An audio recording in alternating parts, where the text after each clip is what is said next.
Conductor ಮೇಲೆ MES ಪುಂಡರ ಹಲ್ಲೆ ಕೇಸ್ಗೆ ಸಂಬಂಧಪಟ್ಟಂತೆ ಮಹಾರಾಷ್ಟ್ರದಲ್ಲಿ ಮುಂದುವರೆದಿದೆ ಶಿವಸೇನೆಯ ಗೂಂಡಾ ವರ್ತನೆ. ಕರ್ನಾಟಕದ ಮತ್ತೆರಡು ಸಾರಿಗೆ ಬಸ್ಸಿಗೆ ಮಸಿ ಬಳಿದು ತಮ್ಮ ದುರ್ವರ್ತನೆಯನ್ನು ಮುಂದುವರೆಸಿದ್ದಾರೆ.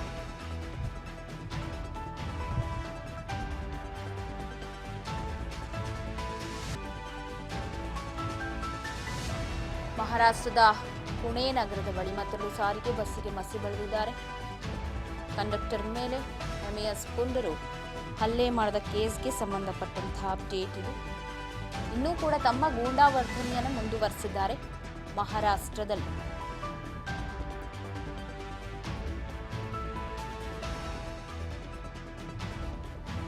ಕರ್ನಾಟಕದ ಮತ್ತೆರಡು ಸಾರಿಗೆ ಬಸ್ಗಳಿಗೆ ಮಸಿ ಬಳಿದು ತಮ್ಮ ಗೂಂಡಾವರ್ತನೆಯನ್ನು ಮುಂದುವರೆಸಿದ್ದಾರೆ.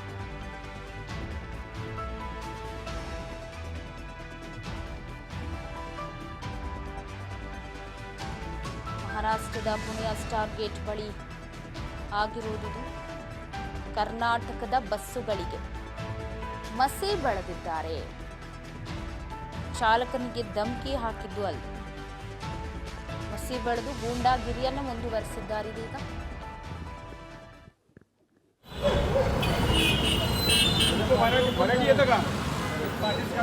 साहेब, आपल्या मराठी माणसावरती तुमच्या कर्नाटक राज्यामध्ये जो भयान हल्ला झाला त्या भयान करायचं नव्हतं ना. कन्नड येत नाही तर काय त्याला काय करायचं. आम्ही तुम्हाला त्रास बोलतो, आम्हाला तुम्हाला त्रास द्यायचा नाहीये, पण आम्हाला प्रत्येक याचा जो आमच्या राज्यातील आम्ही त्याचं स्वागत करू. पण असं आमच्या मराठी माणसावर आमच्या मराठी माणसावर जर आमच्या मराठी माणसावर जर हल्ला झाला तर आम्ही कदापि गप्प बसणार नाही. याचा निषेधार्थ आम्ही हे करतोय. करू नये अशा आमच्या गाडी तिथे येतात, तिथे इकडे येतात. त्यांना कळायला पाहिजे.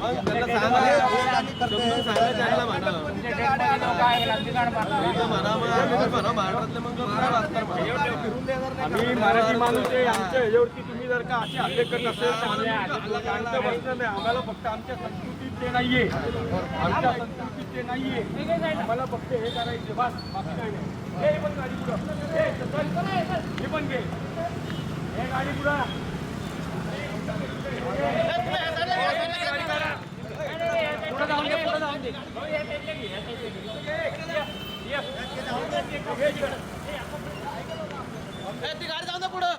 ಇವಾಗ ಮತ್ತಷ್ಟು ಅಪ್ಡೇಟ್ಸ್ ಅನ್ನ ಕೊಡ್ತಾರೆ ಪ್ರತಿನಿಧಿ ಮಂಜುನಾಥ್ ಫೋನ್ ಸಂಪರ್ಕದಲ್ಲಿದ್ದಾರೆ. ಮಂಜುನಾಥ್, ಇತ್ತೀಚೆಗೆ ಮಹಾರಾಷ್ಟ್ರದಲ್ಲಿ ಕಂಡಕ್ಟರ್ ಮೇಲೆ ಆದಂತಹ ಹಲ್ಲೆ, ಸೊ ಇವತ್ತು ಮಸಿ ಬಳ್ದಿರೋದು ನೋಡ್ತಾ ಇದ್ರೆ ಗೂಂಡಾವರ್ತನೆಯನ್ನೇ ಎಂಇಎಸ್ ಮುಂದುವರಿಸ್ತಾನೆ ಇದೆ ಹೊರತು ಎಲ್ಲೂ ಕಡಿವಾಣ ಅಂತೂ ಬೀಳ್ತಿಲ್ಲ. ಸದ್ಯದ ಅಪ್ಡೇಟ್ಸ್. ಹೌದು ಪವಿತ್ರ, ಏನ್ ಮಾದೇವಪ್ಪ ಕಂಡಕ್ಟರ್ ಮೇಲೆ ಹಲ್ಲೆ ಆಗುತ್ತೆ, ಅದಾದ ಬಳಿಕ ಏನ್ ಶಿವಸೇನೆ ಪುಂಡ್ರು ಏನ್ ಇರ್ತಾರೆ ಬಸ್ಗಳನ್ನ ತಡೆದು ಅದಕ್ಕೆ ಮಸಿ ಬಳೋದಾಗಿರ್ಬೋದು, ಧಮಕಿ ಕೊಡೋದಾಗಿರ್ಬೋದು, ಇದೇ ರೀತಿ ದಿನೇ ದಿನೇ ಮುಂದುವರಿತಾ ಇರುವಂತದ್ದು. ನಿನ್ನೆ ರಾತ್ರಿ ಏನ್ ಪುಣೆ ಬಳಿಯ ಸ್ಟಾರ್ ಗೇಟ್ ಬಳಿ ನಡೆದಿರ್ತಕ್ಕಂಥ ಏನ್ ಘಟನೆ ಇದೆ, ಇಲ್ಲಿ ಚಾಲಕರನ್ನ ತಡೆ ಹಿಡಿದು ಅವ್ರಿಗೆ ಅಂದ್ರೆ ನೀವು ಮರಾಠಿ ಬರ್ತಾ ಇಲ್ವಾ ಅಂತ ಕೇಳಿ ಅವ್ರಿಗೆ ಅಂದ್ರೆ ಬರಲ್ಲ ಅಂದಿದ್ದಕ್ಕೆ ಅವ್ರ ಕೈಯಿಂದ ಕೈ ಮುಗಿಸಿ ಅವ್ರ ಮುಂದೆ ನಿಂತು ಫೋಟೋ ತೆಗೆಯೋದಾಗಿರ್ಲಿ, ವಿಡಿಯೋ ಮಾಡೋದಾಗಿರ್ಲಿ, ಅವ್ರನ್ನ ಒಂದು ಅಸಭ್ಯ ರೀತಿಯಲ್ಲಿ ನಡೆಸಿಕೊಂಡಿರುವುದು. ಇದೊಂದು ರೀತಿಯಾಗಿ ಅವರ ಮನಸ್ಥಿತಿಯನ್ನ ಅಂದ್ರೆ ಅವರ ಮನಸ್ಥಿತಿಯ ಯಾವ ರೀತಿ ಇದೆ ಅನ್ನೋದು ಶಿವಸೇನೆ ಅಂತ ತಿಳಿಸ್ಕೊಡ್ತಾ ಇರುವಂತದ್ದು. ಅದಲ್ಲದೆ ಅವ್ರು ಹೇಳ್ತಾ ಇರೋದು ಇಲ್ಲಿ ಮರಾಠರಿಗೆ ಯಾವುದೇ ರೀತಿಯಾದ ಅನ್ಯಾಯ ಆದ್ರೆ ನಾವು ಬಿಡೋದಿಲ್ಲ, ನೀವು ಅಲ್ಲಿ ಏನೇ ಮಾಡಿದ್ರು ಮರಾಠರಿಗೆ ಯಾವುದೇ ರೀತಿಯಾದಂತ ಒಂದು ಏನೋ ಅಂದ್ರೆ ಅವ್ರಿಗೆ ಯಾವುದೇ ರೀತಿಯ ತೊಂದರೆ ಕೊಟ್ರೆ ನಾವು ಈ ರೀತಿಯಾಗಿ ಮಾಡ್ತಾ ಇರುವಂತದ್ದು. ಆದ್ರೆ ಅವ್ರಿಗೆ ಶಿವಸೇನೆ ಪುಂಡ್ರಿಗೆ ಇಲ್ಲಿ ಇರ್ತಕ್ಕಂಥ ಕನ್ನಡ ಪರ ಸಂಘಟನೆ ಹೇಳ್ತಾ ಇರುವಂತದ್ದು, ಇಲ್ಲಿ ಮಾಡಿರ್ತಕ್ಕಂಥದ್ದು ಮರಾಠ ಪುಂಡ್ರು ಇಲ್ಲಿ ಏನ್ ಕಂಡಕ್ಟರ್ ಮೇಲೆ ಹಲ್ಲೆ ಮಾಡಿರ್ತಕ್ಕಂಥದ್ದು, ಇದನ್ನ ಯಾವ ರೀತಿಯಾಗಿ ಸರ್ಕಾರ ಅವರಿಗೆ ಮನವರಿಕೆ ಮಾಡಿಕೊಡುತ್ತೆ ಮತ್ತೆ ಇದರ ನಿಟ್ಟಿನಲ್ಲಿ ಅಲ್ಲಿ ಹೋಗ್ತಾ ಇರೋ ಅಂದ್ರೆ ಕಂಡಕ್ಟರ್ ಆಗಿರ್ಬೋದು, ಡ್ರೈವರ್ ಆಗಿರ್ಬೋದು, ಈಗ ಅಲ್ಲಿ ಹೋಗ್ಲು ಕೂಡ ಈಗ ಹಿಂದೇಟ್ ಹಾಕ್ತಾ ಇರುವಂತದ್ದು. ಇದರಿಂದ ಸಾರ್ವಜನಿಕರಿಗೆ ಅತ್ಯಂತ ಅಂದ್ರೆ ಅವ್ರಿಗೆ ದಿನನಿತ್ಯದ ಕೆಲಸ ಮಾಡಲು ಅನಾನುಕೂಲ ಆಗ್ತಾ ಇರೋದ್ರಿಂದ ಇದನ್ನ ಸರ್ಕಾರ ಯಾವ ರೀತಿಯಾಗಿ ಇದನ್ನ ಪರಿಹರಿಸುತ್ತೆ ಅಂತ ಕಾದ್ ನೋಡ್ಬೇಕಾಗಿದೆ ಪವಿತ್ರ. ಮಂಜುನಾಥ್, ಆ ಭಾಗದ ಸಚಿವರೇನ್ ಗಾರ್ಡನ್ ಇದ್ದಾರಾ ಇಷ್ಟೆಲ್ಲ ಆಗ್ತಾ ಇದ್ರು ಏನು ಅಂತ? ಯಾಕಂದ್ರೆ ನೋಡಿ, ಹಲ್ಲೆ ಮಾಡಿದ ಬೆನ್ನಲ್ಲೇ ಈಗ ಮಸಿ ಬಳಿತಾ ಇದ್ದಾರೆ ಅಂತಂದ್ರೆ ಈ ಕಡಿವಾಣ ಹೆಂಗೆ ಅಂತ?